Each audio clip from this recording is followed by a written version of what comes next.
అందరికీ హాయ్ అండి. ఈరోజు జామ మొక్క లోడింగ్కి వచ్చాం. చిన్న ప్యాకెట్ అండి, ఇది తొక్కుడు అంటారు. ఈ అంట్లు అండి, ఈ అంట్లు ఏంటంటే బ్యాగ్ మార్చుతారు, వేరే నర్సరీలో పట్టుకెళ్తాం.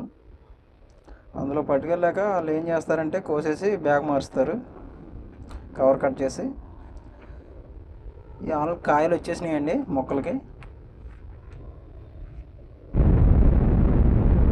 జామ అండి, సపేత జామి. ఈ చిన్న వయసు నుంచే కాయలు కాస్తాయండి, చాలా బాగుంటుంది, చాలా స్వీట్గా ఉంటాయి. మన క్రికెట్ స్టేడియంలో ఆడతారు కదా బాల్, అంతంత తయారవుతాయండి కాయలు, చాలా బాగుంటాయి. ఇంకోండి లోడింగ్ చేస్తున్నాం కదా, ఇయ్యానండి. ట్రైకి వచ్చేసి 70 మొక్కలు.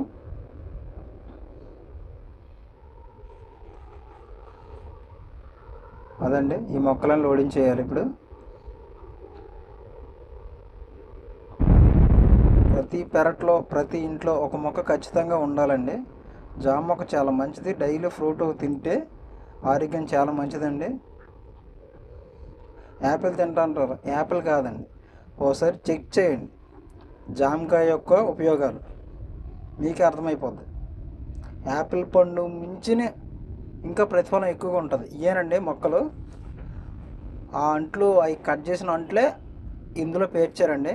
ఇగో దిగుమతి పాయింట్కి వచ్చేసాం. ఇవ్వండి, మొత్తం తెస్తామండి గంపలు. ఇదే విధంగా 10 చొప్పున పేర్చుకుంటూ వచ్చేస్తామండి ఇలా వెనక్కి. ఇదండి, చూసారు కదా, ఇలాగైతే సరుకు డ్యామేజ్ అవ్వదు. మీకు ఎవరికైనా మొక్కలు కావాలనుకుంటే నా నెంబర్ మెన్షన్ చేశాను కదా, ఆ నెంబర్కి కాల్ చేయొచ్చు.